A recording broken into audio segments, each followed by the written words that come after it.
emails or on their listservs. And so the question becomes, is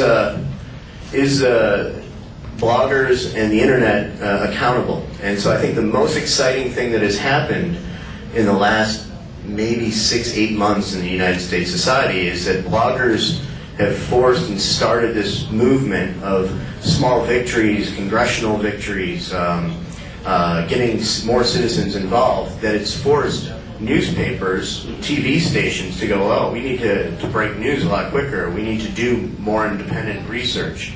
So now the Washington Post, Chicago Tribune, credible newspapers are all starting their own blogs that you know that you can quote and that are accountable. And so it's really interesting to watch as citizens are actually forcing what was considered mainstream journalism or government to create blogs. Now you've got members of Congress creating their own blogs or guest blogging. This is a new concept that probably 30 members of Congress have gone on to Daily Kos to guest blog or done live chats or video casts on Fire Dog Lake or Mighty D or all these different just basic citizen journalist blogs. And the final piece of this is that we should always consider is who is paying for this. And it sort of was about what Rachid just said is also happening in the United States. Just because you see a video that's put up on YouTube, does that mean that it's a citizen journal putting it up? And that second clip that he showed from the newscast could just as easily be put up in a YouTube account and be taken as another person's point of reference. There's a website in the United States called Stop Fake News. So should the government be creating YouTube channels and putting up fake stories or their spin on a story or giving TV news clips like this? And so as more and more citizens participate in this, you realize how the tools are becoming cheaper and easier to use, and that we really need to start demanding quality and also figuring out sources and sort of the stuff that was on the earlier panel today of accountability in making sure that that while every citizen has their own viewpoint, is it an editorial? Is it a blog that just wants to say, I hate the right, I hate the left? Or are we really striving for better news? And what's exciting is learning about the amount of good, but also cautioning folks that this is hard work.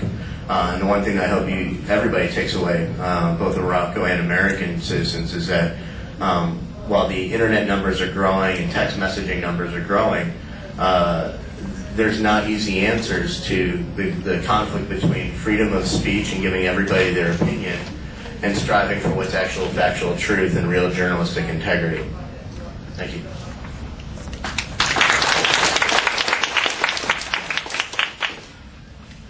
Thanks, Scott. I think you've raised some very, very critical issues for those of us interested in the Moroccan electronic journalism scene also. One of the things that strikes me all the time is how in Morocco there is no local news. In the absence of, a Rabat TV station versus a Khaniset TV station, there really are very limited newspapers. There certainly is no audio-visual media that specialize in local news. So this is a huge void in Morocco that could be filled by citizen journalism. How many news reports, those of you who live in Rabat, have you seen on the issues of the Bura Greg Valley development? Probably not too many. How many have you seen on the tramway that's being built? Probably not too many. All kinds of local issues just don't get covered at all in Morocco that are very ripe for citizen journalism over the internet. I think the issues you've raised about ethics, power, the status of internet journalists are ones that maybe we can discuss during the question and answer period, as well as the issue of disinformation campaigns and what happens on the internet that way. Now we'd like to turn to some words from Sarah Zaimi with the Middle East Youth Initiative. Sarah is a blogger. She is the current Moroccan ambassador for Middle East Youth Initiative for the Wolfson Center at Brookings Institute and the Dubai School of Government. She's on the Youth Consultative Committee of the League of Arab States, as well as the REST Act project run by the UNDP. Sarah? Thank you. So I was asked to speak about my experience as a young English-speaking blogger in Morocco. We just heard the two experts we have here, and now it's about normal bloggers. Have you noticed that I'm wearing flip-flops? I eat chocolate. I'm a normal blogger, someone like all of you guys. So I wanted to tell you my story throughout the three verbs. The first verb is to inform.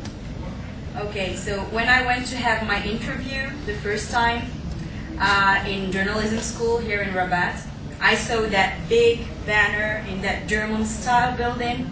It was, "Information is holy and comment is free." Well, but believe me, once inside the classes, we just stuck to the first side of the sentence. Information is holy, but comment wasn't free. And believe me, I was seeing that banner every single day for 4 years in a row. Yeah. And I was feeling more and more frustrated. So, but inside the classes, our teachers were hammering on us that your opinion doesn't matter. Just give us the information. Well, so one day I was so fed up with this. So I was working for 3 years as a journalist in TV and in newspapers. And then I said, but where is my voice? Where is the other part of the sentence? So I wanted to express, and this is the second verb, it's to express. Well, in 2004, during one of the first conferences on blogging in Morocco, I discovered the way to express. And well, I had the chance to attend one of Rachid's conferences, and he inspired me. So I created my first blog in 2004 to express my opinion. Well, and then I achieved the second part of the sentence. So comment is free. I could shout loud, criticize whatever and whoever I wanted. So why I blog? Maybe I blog out of narcissism. I think I'm an interesting person and I want to share with you. Narcissism is good, yeah. Or maybe I blog out of frustration because of that 4 years with that information is free but never express or comment about your opinion. Or maybe I blog because I have something to share. So in 2006, I started my official blog, which is called Words for Change. Well, Words for Change, why? Well, my motto is that spread the word. It may change the world. Who knows? So I believe in the power of words. Okay, so let's give you some facts about Moroccan bloggers from my little perspective of a small blogger. We are about 100,000 bloggers in Morocco. Some just blog to share their pictures and comments with friends, which is okay. But some are really politically engaged, or cyber activists or militants, who fight really for their rights. And they publish posts about daily Moroccan socio-political issues, which could be a full-time job, by the way, or an alternative kind of press. So Moroccan bloggers are not organized. We don't have any umbrella organization. There is, some people try to do some, but it's not like unites the whole of our voices. And we have two streams in Moroccan blogging. We have the French speaking, which are really bourgeois, with nice words, pompous words, just speaking about their adventures and their travels and trips and things they may think it's interesting. But we really have some really militant people. And then we have the Arabic speaking bloggers. Most of them are pointed as Islamists or pro-Islamists.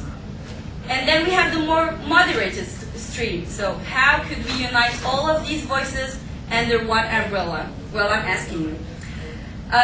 But it wasn't enough for me. So I wanted to educate, and this is the third verb, it's to educate. So I became a peer educator by becoming the Moroccan Youth